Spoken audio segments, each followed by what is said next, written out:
Welcome to the study from home by Yoga Sir, class 11 novel lecture স্টোরিটির বা লেকচারটির mother টেরেজার লেখা বা mother টেরেজার লেকচারের একদম লাস্ট পেজ 27 আমরা পৌঁছে গেছি।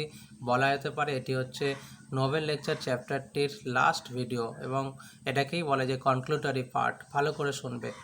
দে have just gone home to God, অর্থাৎ যে মানুষগুলো জীবনের শেষ মুহূর্তে মাদার টেরেজা এবং তার অনুগামীর কাছ থেকে সাহায্য, ভালোবাসা, যত্ন পেয়ে মারা গিয়েছেন, তারা মাদার টেরেজা মনে করছেন যেন তারা ঈশ্বরের ঘরে গিয়েছেন। And they came to our house and we talked of love. যখন তারা আমাদের এই গৃহে এসেছিলেন তখন আমরা তাদের সাথে ভালোবাসার কথা বলেছি, অফ কম্প্যাশন, তাদের দয়ার কথা বলেছি। And then one of them asked me, তাদের মধ্যে একজন আমাকে জিজ্ঞাসা করেছিলেন, say mother please tell us something that we'll remember. Mother, আমাদের এমন কিছু বলুন যা আমরা মনে রাখতে পারি। And I said to them, আমি তাদেরকে বলেছিলাম, স্মাইল অ্যাট ইচ আদার, একে অপরের প্রতি হাসি রেখে কথা বলো। Make time for each other in your family, পরিবারে প্রত্যেকের সাথে সময় দান করার চেষ্টা করো। সত্যি বলতে কি আজকে পরিবারে প্রত্যেকে ব্যস্ত, শিশু থেকে বৃদ্ধ অবধি প্রত্যেকে নিজ নিজ দায়িত্বে বা কাজে ব্যস্ত। তাই একে অপরের সাথে হয়তো কথা বলা বা খোশ মেজাজে আলোচনা করা, ভালোবাসা, যত্নকে ভাগাভাগি করে নেওয়া, এটা কিন্তু অনেক অভাব আমাদের পরিবারের মধ্যে উপলব্ধি হয়, কিন্তু আমরা তাকে অস্বীকার করে যাই। তাই মাদার টেরেজা এই প্রসঙ্গটিকে আলোকপাত করেছেন। And I said to them, আমি তাদেরকে কি বলেছিলাম, যে তোমরা সকলে যখন একে অপরের সাথে কথা বলবে, মুখে হাসি নিয়ে কথা বলবে, পরিবারের সকলকে ভালো সময় দেবে, smile at each other. And then another one asked me, তারপর একজন আমাকে জিজ্ঞাসা করলেন, আর ইউ ম্যারিড মাদার, আপনি কি বিবাহিতা? অ্যান্ড আই সেইড ইয়েস, আমি জানিয়েছিলাম হ্যাঁ আমি বিবাহিতা। And I find it sometimes very difficult to smile at Jesus because he can be very demanding sometimes. এবং আমি এই কথাটি বলতে খুব কষ্ট বা কঠিনতার মুখোমুখি হয়েছিলাম, যে আমার কখনো কখনো হাসতেও খুব কষ্ট লাগে জেসাস ক্রাইস্টকে দেখে, কারণ জেসাস ক্রাইস্ট আমার থেকে অনেক কিছু চান। অর্থাৎ মানুষ হিসাবে আমি হয়তো যতটা দিই তার থেকেও অনেক বেশি আমাদের কাছ থেকে দাবি রাখেন জেসাস ক্রাইস্ট। তাই কখনো কখনো সেই হাসিটাও যেন মাদার টেরেজা মনে করছেন খুব কষ্টের হয়ে থাকে।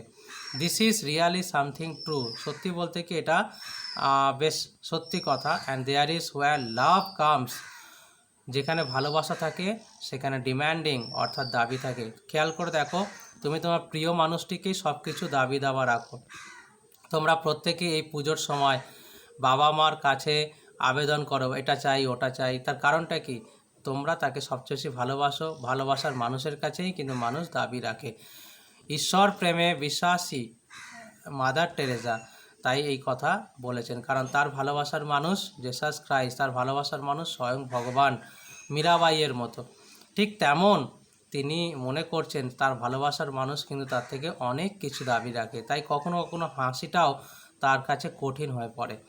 When it is demanding and yet we can give it to him with joy, যদিও তার এই দাবি আমি আনন্দের সাথে বা আমরা আনন্দের সাথে তাকে দেওয়ার চেষ্টা করি। Just as I have said today, আজকেই তো তোমাদের বলেছি, I have said that if I don't go to heaven, আমি বলেছি যদি আমি মৃত্যুর পর স্বর্গেও নাও যেতে পারি, ফর এনিথিং এলস, কোনো কারণে, I will be going to heaven for all the publicity, আমি তোমাদের এই প্রচারের জন্য, হয়তো ঈশ্বরের ভালোবাসার জন্য আমি কিন্তু স্বর্গে পৌঁছাতে পারি।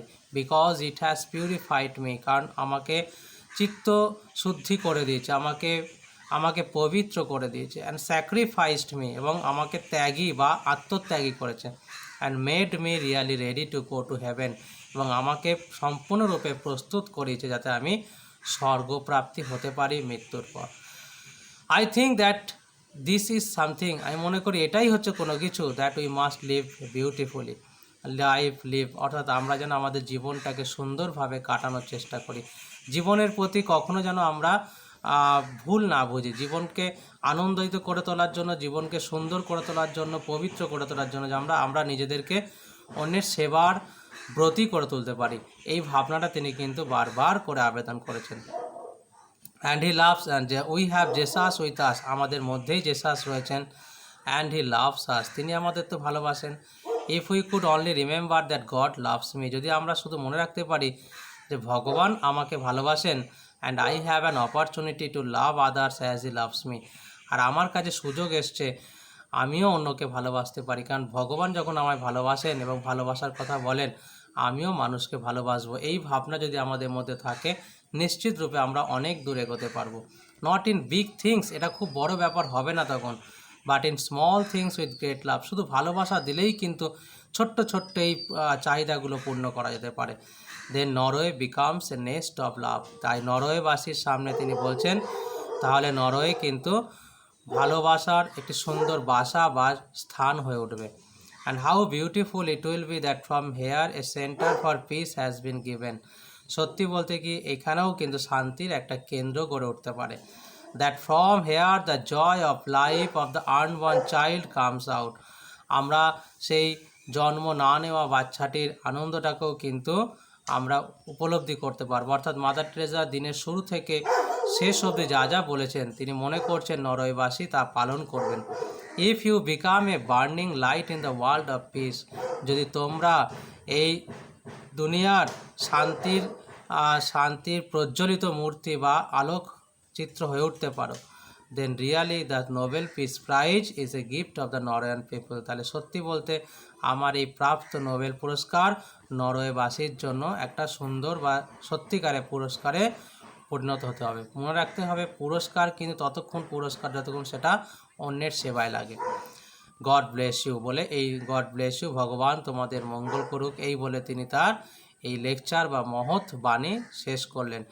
এই মহৎ বাণীর মধ্য দিয়ে কিন্তু আমরা জীবনের অনেক শিক্ষা অধ্যয়ন করলাম, অনেক শিক্ষা উপলব্ধি করলাম। হয়তো গল্পের নিরিখে এটি একটি চ্যাপ্টার, সিলেবাসের নিরিখে এখান থেকে হয়তো একটা কোশ্চেন আসতে পারে বেশ কিছু, কিন্তু মনে রাখতে হবে এই মহৎ বাণী তোমাদের জীবনে যে দাগ কেটে গেল তা সার্থকতা তখনই পাবে যখন তোমরা বাস্তব জীবনের প্রয়োগ ঘটাবে।